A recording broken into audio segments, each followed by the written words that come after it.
Hello Earth Signs, ito yung gabay ninyo para sa araw na ito. So hiniwalay ko na since laging nagkakaroon ako ng issue sa Facebook, nawawalan ng sound. Yung tatlong signs sa dulo, kawawa naman. So laging sila water signs yung nagsasuffer. So ayan, hanapin nyo lang yung timestamps. Pwede kayong mag-move kay Taurus, Virgo, Capricorn. May timestamps dyan. Ugaliin ninyong tignan yung description, magbasa. Okay, nandyan na rin yung link kung hindi ka pa nakaka-like and follow sa aking Facebook page. Doon po kayo mag-send ng private message kung gusto nyo magpa-personal reading. At sa mga bago dito, kung di pa po kayo nakaka-subscribe dito sa aking YouTube, paki-subscribe na rin po, paki-like and follow na rin po yung aking TikTok, Instagram. Okay? So, ayan. Taurus. Ang lucky numbers mo, 4, 3, 57, 48, 2, 16. At ang lucky day mo ay Thursday. At ito naman yung iyong energies para ngayong araw na ito.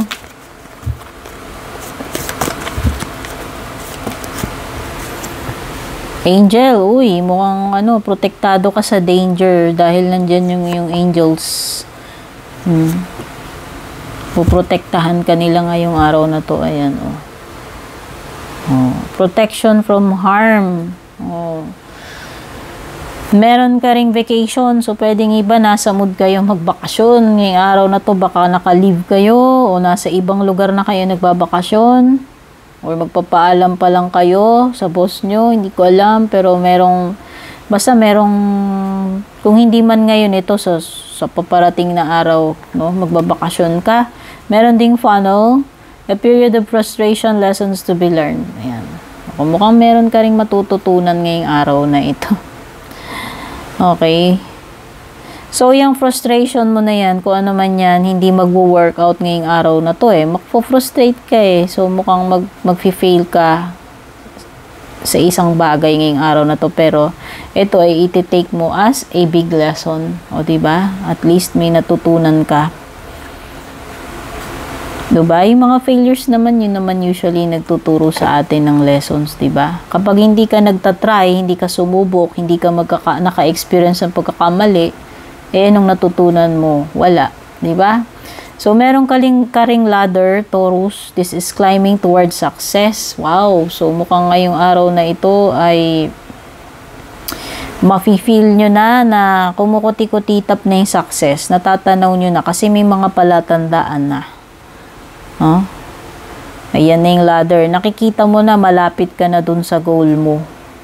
Okay, malapit mo nang ma-achieve itong success na gusto mong ma-achieve, Taurus. So, ayan. Kembutan mo pa ng kembutan yan. Dagdagan pa yung sipag at effort. O, diba? Meron ditong Sagittarius energy, Taurus. Baka may ma-encounter ka na Sagittarian, okay? Mukhang kakailanganin mo ng patience, Taurus, ngayong araw na to. Kung meron mang nakakairitang bagay or napakahirap na task, kailangan mo lang pagtiyagaan yan. Yun, okay?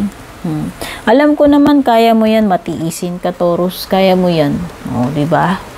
Ikaw naman yung person na kalmado. Alam ko, hindi ka naman basta-basta nagagalit. So, ayan. Wala akong pag-aalala. Tingin ko, matitiisan mo to. Hindi sila magwawagi na bisitin ka dyan nila, Taurus. Okay. Huwag mo ibigay yon yung energy na gusto nilang gawin mo. Kung may nang bibisit sa'yo, sumusubok ng pasensya mo, wag. Huwag mo ibigay sa kanila yon dahil tatawa yung mga yun. Yung gusto nilang makuha sa'yo, yung mapikon ka, yung magalit ka, Taurus. Kaya yan, huwag mo ibigay yan. Meron ka ring pentacles. 9, Taurus. Clearly, this is a sign of success. Paparating sa'yo itong mga susunod na araw o panahon. O maybe ngayon ng araw na to, baka nararamdaman mo na yan eh. O diba? Isa-isa na, I told you, isa-isa mo nang mafe-feel yung mga resulta ng pinaghirapan mo, pinagsipagan mo rito, Taurus. Yan. I-enjoyin mo yan isa-isa balang araw. You also have wands. O diba? Sabi ko sa'yo, may conflict ngayong araw na to. May mga gagawa ng eksena dyan, drama. Huwag kang magpa-apekto rito. Yun yung sinasabi ni Temperance. Huwag mo ibigay yung gusto nilang gawin mo na mabibwisit ka. Inuubos nila yung pasensya mo, Taurus, at huwag mo ibibigay yan, kundi mananalo sila. Hayaan mo sila dyan, deadmine mo yung mga yan. Knight of Pentacles, Taurus, slowly but surely, you are winning the race. Nakikita ko dito. Yung race mo sa sarili mo. Hindi dahil nakikipagkompetensya ka, Taurus, ang naano ko dito slowly and steadily, umuusad ka dun sa ano mo. Alam mo yung road mo? No, kung dati nandito ka sa baba, well, nakikita mo nandito ka na. Mabagal man ang pagong, umuusad pa rin. Yun yung sinasabi ni Knight of Pentacles. So, ito ay slowly but surely. No? Nakikita ko rin ang dedication mo. Na kahit na alam mo yun, si Knight of Pentacles is someone who is dedicated sa kanyang goal. Hanggat hindi niya na-achieve yan. Kaya nakikita ko, mabagal man yung pag-usad mo, Taurus, ikaw ay dedicated dito sa iyong goal. Kaya ma-achieve mo yan for sure. Okay? Take care, Taurus. Don't forget to like and share. Don't forget to subscribe. Virgo, hello. Ito yung gabay mo para sa araw na to. Hello, para sa mga bago dito, ako nga pala si Purple Teen. Kung di pa po kayo nakaka-subscribe dito sa aking YouTube, don't forget to subscribe. Paki-like and follow din po yung aking Facebook page, TikTok, and Instagram. At kung interesado ka sa personal reading, dumiretso ka sa aking Facebook page. Doon ka mag-send ng private message. Hanapin mo lang yung link na nakalagay sa description below. Virgo, ang lucky numbers mo 13, 56, 34, 51, 18, 49 at saka ang lucky day mo nga pala ay Thursday. At ito yung mga energies mo para sa araw na ito, Virgo. Meron kang crib, basket, vine at saka ear. I-ready mo na yung tenga mo, Virgo, kasi meron daw good news na darating sa'yo ngayong araw na ito. Diba? May good news.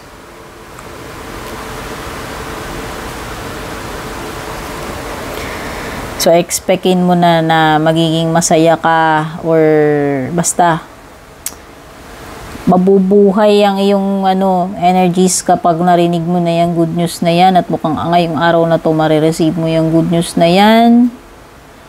Ay, baka naman about a child.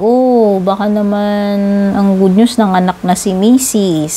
Yung mga expectant fathers dyan. Or baka nanganak na si Utol. Meron pa parating may paparating na baby. So, baka yun yung good news at ikaw ay magiging very excited. Halimbawa, unang anak mo, panganay mo, unang pamangkin, unang apo. Diba? Ayan. Merong mga anak. May paparating na baby ngayong araw na ito. Meron ka ring basket dito, Virgo. Ibig sabihin lang nito ay makaka-receive ka ng reward dahil dyan sa iyong effort, kasipagan, kagalingan. Ayan, may award ka. Kung ano man itong makukuha mong reward. Sa work man yan, sa bahay, o kung saan, basta mabibigyan kanila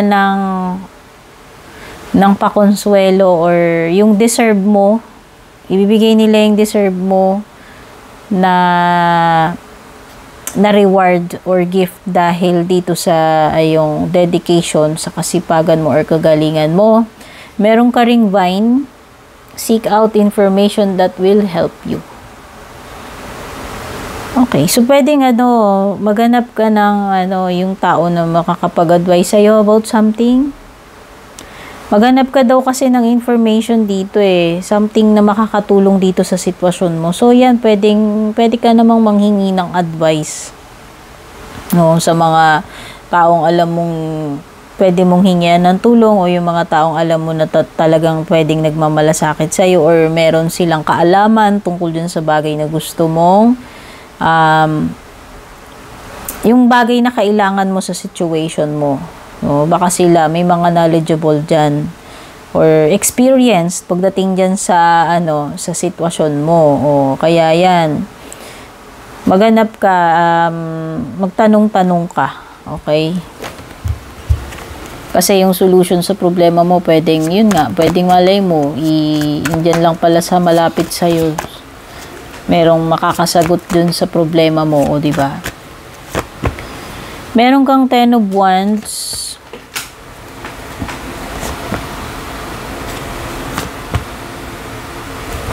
Okay, pwedeng mabigat tong araw mo.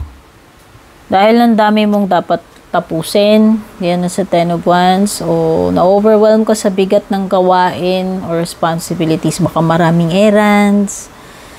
Ang daming ang daming deadline or daming mong dapat pasanin ngayong araw na to. Ayan. No, alam mo may makakatulong dito sa iyo kung meron mang kung pwede bang i-delegate mo yung mga gawain na yan sa iba, wag mo akuin lahat. Okay? Virgo. Wag mong gawin yung gawain ng iba. Gawin mo yung duty mo. Huwag mong gawin yung duty ng iba. Kasi kung responsibility nila yun, hayaan mo sila sa responsibility nila. Okay? So, ayan. So, pinipilit mo kasing gampanan lahat. Pinipilit mong akuin lahat. Hanggat kaya mo. Yun yung napifeel ko dito. Pero, may signs na nahihirapan ka na rin. Diba? So, it's an indication na to lighten up your load. Bawasan.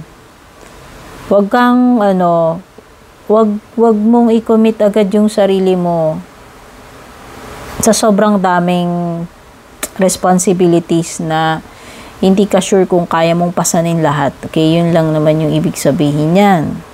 No? Meron ka ring Hierophant dito. So, an advice would be very useful para sa iyo, gaya nga ng sinabi ko.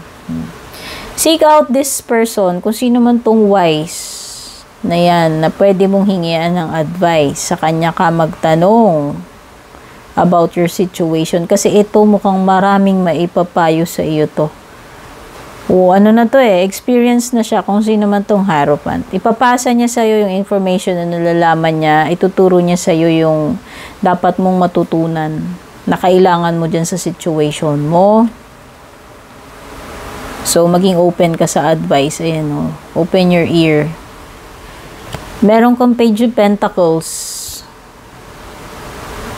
Pwede kasing newbie ka ba lang dito sa trabaho mo? Yun yung sinasabi. O, makinig ka sa payo. Kasi sila, alam na nila yan kung pioneer na sila dyan. Kung matagal na nilang ginagawa yan at ikaw ay beginner pa lang, newbie ka pa lang, kumbaga, rookie. No? Nagsisimula pa lang, dapat maging humble ka rin na, alam mo yun, sa mga tips o advice nila, pakinggan mo rin, no? Baka kasi talagang, karapat-dapat lang na makinig ka doon sa advice nila. At saka sila rin yung makakatulong sa'yo kung nahihirapan ka nga dito. Hindi mo naman, alam mo yun, hindi naman masamang magtanong, di ba? Meron ding Wands dito, this is expansion card. So, pwedeng iba dito, you are planning to expand itong business ninyo kung meron man. Or pagdating sa career, baka may mga plans kayo na, alam mo yon, na umangat dito sa company na ito. Oh, yan. Ito yun. So, pwedeng may mga visions ka na dyan. Kailangan mo na lang is yung kailan mo ito gagawin. Yun na lang, yung roll out ng mga plano mo. Pero mukhang yung mga plano mo ay in place na. Okay? So, ayan, pwedeng iba dito, meron kayong lakad ngayong araw na to in connection sa trabaho or sa business. Okay, Virgo, ito yung mga energies na nakuha ko. Don't forget to like and share. Don't forget to subscribe. Take care and God bless. Hello, Capricorn. Ito yung gabay mo para sa araw na to. Kung bago ka dito, ako si Purple Teen. Don't forget to subscribe dito sa aking YouTube. At kung hindi ka pa naka-like and follow, paki-like and follow yung aking Facebook, TikTok, and Instagram. At kung interesado ka sa personal reading, dumiretso ka sa aking Facebook page, doon ka mag-send ng private message, hanapin mo lang yung link, ay nakalagay yan sa description below, okay? Capricorn, ang lucky numbers mo, 4, 24, 54, 39, 20, at saka 52, at ang lucky day mo ay Friday. At ito naman yung mga energies mo sa araw na ito, Capricorn. Wishbone. O, mukhang may wish granted ngayong araw na to. O, mangyayari yung gusto mong mangyari. Kung ano may kahilingan mo, yun yung matutupad. O, diba? Congratulations. Isa itong wish come true para sa iyo. O, yung kahilingan mo, yun yung masusunod ngayong araw na to. May kadil ka dito, lalaki. Ayan. Kung sino man yan. Karelasyon mo man hindi. Kaibigan man, lover, anyone, basta lalaki na may blonde, gray, or white hair daw. Pwedeng may uban, or nagpa-bleach, or basta light yung buhok. Meron ding wind chimes, peace and harmony. O, diba ang ganda? Meron ka na ngang matutupad na nga yung gusto mong mangyari ngayong araw na to. Meron ka pang peace and harmony. Ang ganda. Oh, ayan. Oh, magkakaayos kayo. Baka ito yun. Kadil mo. Magkakabati daw kayo. May pagbabalikan o reconciliation. So, kung sino man tong nakatampuhan mo, nakasamahan mo ng loob, nakaaway, ngayong araw na to, magkakaroon ng pagkakaayos dito sa inyo. Okay? So, good news nga. Kaya pala may peace, oh. Ang ganda.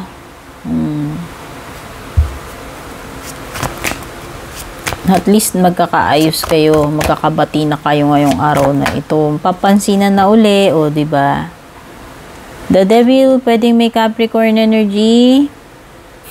Ikaw pala to, Capricorn reading mo to. Ayan, ikaw to.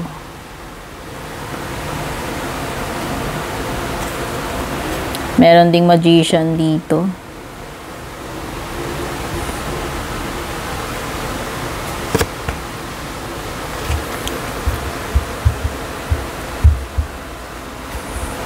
Uy, alam mo, meron kang ability to create magic ngayong araw na to. No? Capricorn. Ayan, nasa sayo yung, yung wand eh. Kaya mo, gumawa ng miracle or magic today. O, diba? O. Magtiwala ka sa kakayahan mo. Kasi kung ano tong gusto mong gawin, magagawa mo talaga siya. Very strong energy. Ayan o. The Magician. Kung ano man itong minamanifest mo, magagawa mo talaga yan today. Ikaw yan. Ayan yung sinasabi. Ikaw to Capricorn. Diba? So, beware Capricorn. Umiwas sa mga bawal. Alam mong toxic. Alam mong basta lahat ng bawal. Lahat ng dapat mong iwasan. Temptation. Alam mong unhealthy. Alam mong makakasama sa'yo or pwede mong ikapahamak. Iwasan mo. Okay? Umiwas at lahat ng forms ng tukso. Umiwas sa bad company, bad influence. Yan, yung mga bad influence sa buhay mo. Iwasan mo yan ngayong araw na to. Baka yayain ka nila. Okay? Gaya ng sabi ko, you have the magic wand to create yung wonders ngayong araw na ito. Magagawa mo yung gusto mong gawin. Kung ano man itong minamanifest mo, malakas yung powers mo na magagawa mo yan ngayong araw na to, Capricorn. At meron ka may encounter din na Taurus, Virgo, Capricorn. Pwedeng mas bata sa'yo kung sino man ito. Okay? Someone who is very, nakikita ko, kung sino man ito, siya yung good influence sa buhay mo. O baka ikaw din to. Parang feeling ko energy mo rin to. Kasi you are very, ewan ko o wag mong hayaan na may influence ka nitong mga bad influence. Kung ikaw ay very, alam mo yung very dedicated, very industrious, maaasahan, wag mong hayaan na, alam mo yun, may influensyahan ka nitong, kung sino man itong the devil ngayong araw na to sa'yo. Okay? Kasi nakikita ko dito, ikaw ay dedicated sa family mo. Ayan, oh. Oh. Inuuna mo yung, inuuna mo yung family mo kaysa sa mga personal mo na needs. Madalas inuuna mo yung mga mahal mo sa buhay. O, diba? Ayan. You are very reliable. Okay? Huwag ka lang mapapasama dito sa bad influence ngayong araw na to. And meron 10 of swords dito. Matatapos na to yung paghihirap mo, Capricorn. Ito lang yun. Kung napakaraming mong trabaho, ibig sabihin makakaluwag ka na ngayong araw na to. No? Ibig sabihin matatapos mo na yung napakatambak na trabaho na yan. Or mag-ingat ka ngayong araw na to, pwedeng hindi mag-work out yung mga plano mo dito. Kasama, may isang person dito na parang pwedeng last minute ibibetray ka niya. Alam mo yun, iiwanan ka niya sa ere. Yun. So, yun. Sasablay dahil dito sa isang person na to. Yung sinasabi ko sa'yo, yung bad company, eto yun, siya yun. Kaya mag-ingat ka dyan. So, feeling mo, para kanyang binitray dyan. Okay? So, yan yung mga nakuha kong energies, Capricorn. Don't forget to like and share. Don't forget to subscribe. Take care and God bless.